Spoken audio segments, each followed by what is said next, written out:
मित्रों, पिछला क्लास हमारा शैशव अवस्था से संबंधित रहा, जिसमें मैंने शैशव अवस्था की परिभाषाओं के बारे में बताया था और मैंने शैशव अवस्था की विशेषताओं के बारे में बताया था। आज हम मित्रों आपको बाल्यावस्था के बारे में बताएंगे। बाल्यावस्था क्या होती है? देख लीजिए, बाल्यावस्था क्या होती है कि ये बाल्यावस्था जो है वो है अवस्था जो शैशव अवस्था के बाद आती है। कौन अवस्था? वो है अवस्था जो शैशव अवस्था के बाद आती है। वह अवस्था कौन सी है? वो बाल्यावस्था। इसकी जो आयु है, आयु कितनी है? 6 से 12 वर्ष। कितनी आयु है? 6 से 12 वर्ष। इस अवस्था को 2 भागों में हम विभाजित कर सकते हैं। कितने भागों में विभाजित कर सकते हैं? 2 भागों में विभाजित कर सकते हैं। पहली अवस्था इसकी कौन सी है? यह पहली अवस्था है पूर्व बाल्यावस्था। इसकी पहली अवस्था कौन सी है? पूर्व बाल्यावस्था, जिसकी आयु 6 से 9 वर्ष है। और दूसरी अवस्था जो है वो है उत्तर बाल्यावस्था, जिसकी आयु है 10 से 12 वर्ष। यानी कि पहली अवस्था पूर्व बाल्यावस्था के नाम से जानी गई है और दूसरी अवस्था उत्तर बाल्यावस्था के नाम से जानी गई है।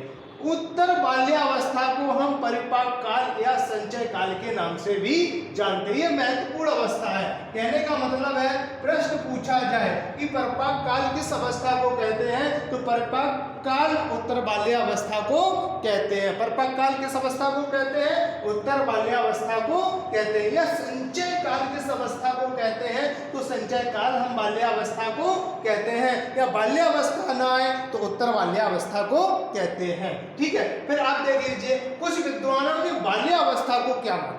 कुछ विद्वानों का मानना है कि बाल्यावस्था है, जैसे हमारे एक विद्वान है, मनोवैज्ञानिक हैं कोल एवं ब्रूस। कोल एवं ब्रूस का मानना है कि जो बाल्यावस्था है, जो बाल्यावस्था है वो क्या है? यह एक जीवन का अनोखा काल है। मित्रों, ये जीवन का अनोखा काल क्या होता है?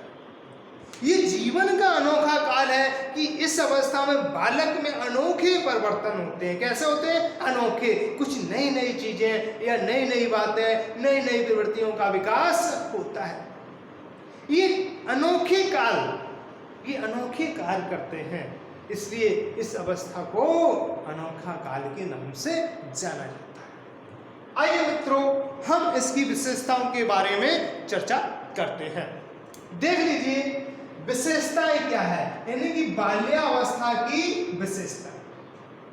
बाल्यावस्था की विशेषताओं के बारे में मैं बताता हूं कि जो इसकी प्रथम विशेषता है कि इस अवस्था के जो बालक होते हैं, इन बालकों में मित्र मंडली यानी कि मित्रवत स्वभाव होता है। कैसा होता है? मित्रवत, दोस्त, मित्र बनाने की प्रवृत्ति का विकास होता है। इसलिए इस अवस्था को हम मित्र मंडली काल के नाम से जानते हैं। यानी कि इस अवस्था के बालकों को ज्यादातर मित्र बनाना पसंद होता है। दूसरी अवस्था, इसको हम इस अवस्था को कह सकते हैं प्राथमिक विद्यालय की आयु। यानी कि पूछा जाए प्रश्न, प्राथमिक विद्यालय की आयु क्या है या प्रारंभिक विद्यालय की आयु क्या है, तो वह प्रारंभिक विद्यालय की आयु। ये बहुत इंपॉर्टेंट आपका क्वेश्चन है, बहुत इंपॉर्टेंट क्वेश्चन है। ये प्रारंभिक विद्यालय की आयु कौन सी है? बाल्यावस्था। कहने का मतलब है, जब बालक 6 वर्ष का हो जाता है, 5 के बाद 6 वर्ष का हो जाता है, तो उसका प्रवेश विद्यालय में हो जाता है। इसलिए इस अवस्था को प्रारंभिक या प्राथमिक विद्यालय की आयु के नाम से जाना जाता है। इसको एलिमेंट्री स्कूल ऑफ एज भी कहते हैं। इसको क्या कहते हैं? Elementary school of age. यानी कि एलिमेंट्री स्कूल ऑफ एज किस अवस्था को हम कहते हैं? यह अवस्था कौन सी है? बाल्यावस्था। यानी कि एलिमेंट्री ऑफ स्कूल किस अवस्था को कहते हैं? ये बाल्यावस्था होती है। मित्रों, इस अवस्था को हम समूह काल, इस अवस्था को क्या कहते हैं? समूह काल, यानी कि समूह काल की एक, यानी कि देख लीजिए मित्रों, इस अवस्था में बालकों में सामूहिकता की भावना का विकास होता है। यानी कि ये बालक जो हैं कभी अकेला रहना पसंद नहीं करते हैं, क्योंकि जब रहेंगे तो ये एक साथ कई लोग रहेंगे, एक साथ कई लोग खेलेंगे, एक साथ कई लोग कार्य करेंगे। इसलिए इस अवस्था को हम गैंग एज के नाम से जानते हैं। मित्रों, गैंग में कोई एक व्यक्ति नहीं होता, गैंग में क्या होते हैं? कई व्यक्ति होते हैं। इसलिए इस अवस्था में बालक गैंग बना के रहना पसंद करते हैं। गैंग का मतलब समूह या समूह रहना पसंद करते हैं। ये क्वेश्चन हमारा टेट में आ भी चुका है, गैंग एज है, तो गैंग एज आपकी कौन सी है? बाल्यावस्था। इसके बाद आती है चुस्ती की आयु, मतलब स्मार्ट एज। स्मार्ट एज हम किसको जानते हैं? स्मार्ट एज हमारी बाल्यावस्था। प्रश्न आ जाए स्मार्ट एज है या चुस्ती की आयु है, चुस्ती की आयु कौन है? बाल्यावस्था है, यानी कि स्मार्ट एज। ये कभी कभी प्रश्न आते हैं जैसे gang age, smart age, dirty age, तो या फिर एलिमेंट्री स्कूल ऑफ एज, ये इंग्लिश वर्ड आ जाए तो इन पर आप लोग विशेष ध्यान देना, क्योंकि यह प्रश्न कभी हिंदी में ना करके अंग्रेजी में पूछ दिए जाते हैं तो हम लोग भ्रमित हो जाते हैं। लिहाजा भ्रमित मत होना, क्योंकि डर्टी एज गंदी आयु, स्मार्ट एज चुस्ती की आयु, गैंग एज समूह काल, एलिमेंट्री ऑफ स्कूल ये प्राथमिक विद्यालय की आयु होती है। लिहाजा मित्रों आप समझ लीजिए स्मार्ट एज चुस्ती की आयु, इसको हम चुस्ती के आयु के नाम से भी जानते हैं। फिर इस अवस्था को गंदी आयु, गंदी आयु का मतलब है डर्टी एज, डर्टी गंदी आयु, क्योंकि आप देखते हैं ये बच्चे क्या करते हैं? दिन भर घर से निकल जाते हैं, सुबह से लेकर के शाम तक ऐसे बने रहते, ना तो कपड़े धोते ना तो नहाते हैं, मिट्टी में पूरे दिन खेलते रहते।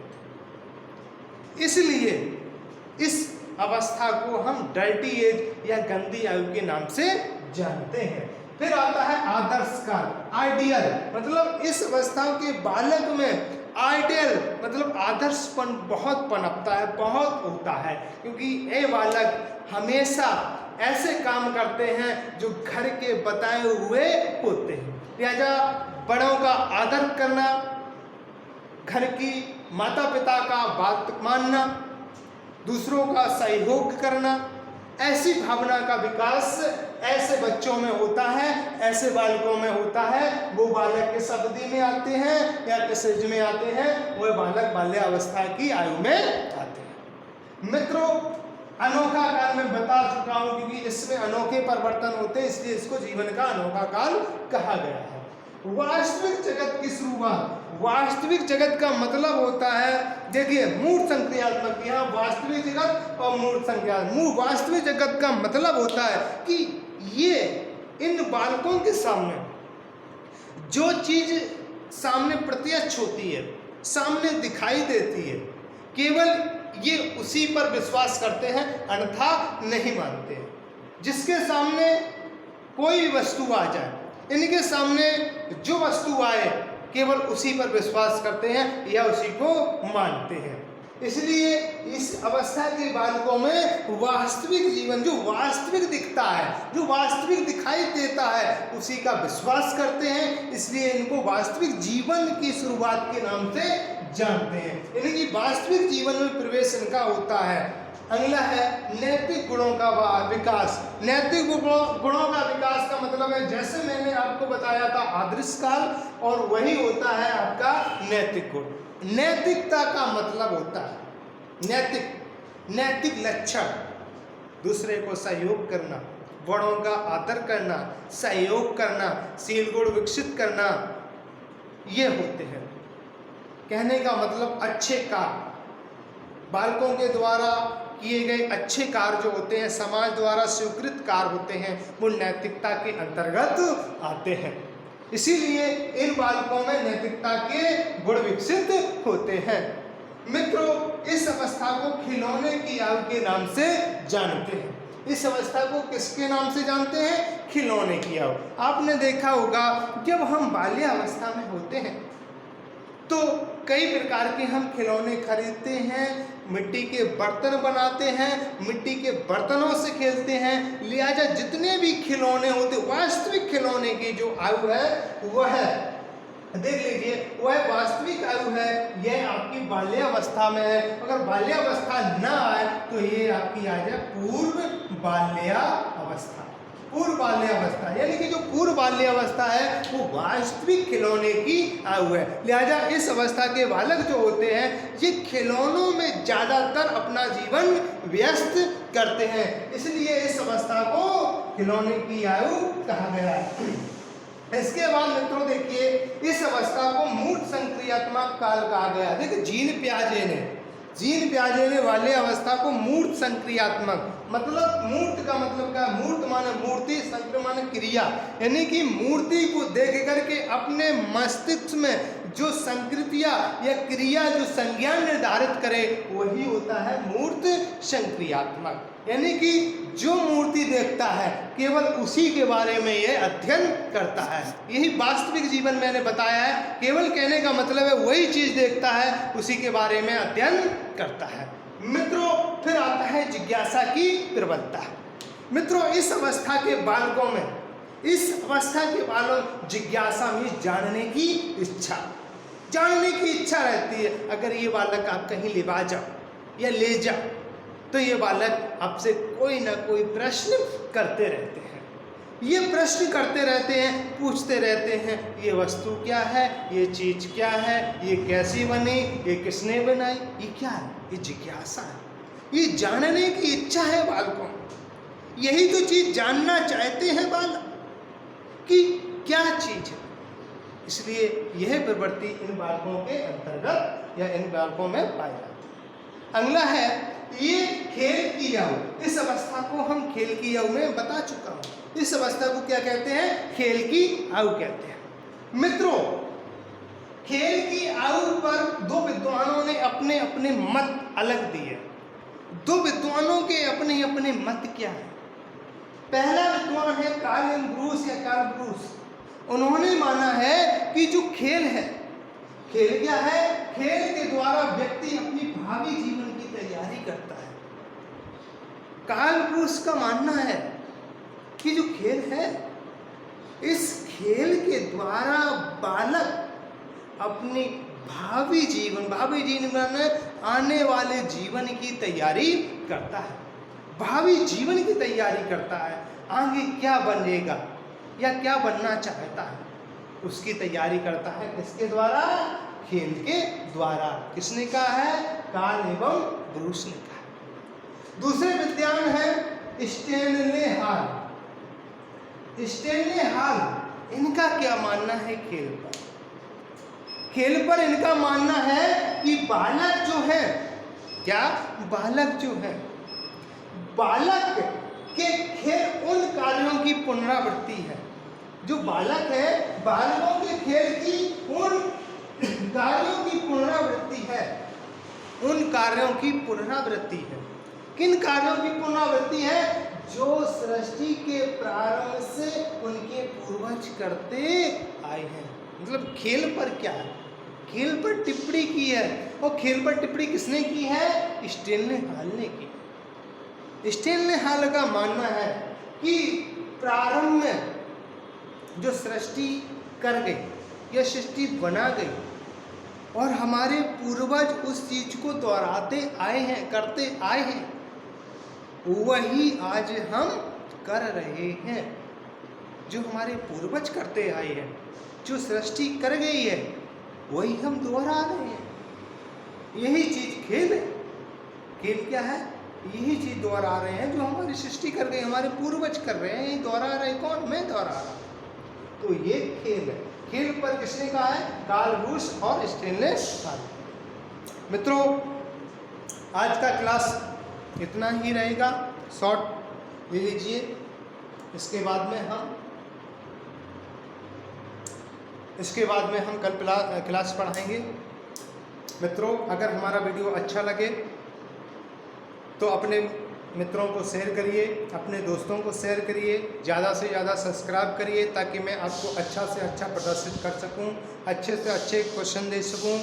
मित्रों, मैं इतना ज़रूर कहूँगा, जो मैं पढ़ाऊँगा उससे आपको ज़्यादा से ज़्यादा प्रश्न आएंगे, इससे कोई प्रश्न बाहर नहीं आएगा, ये हमारी गारंटी है।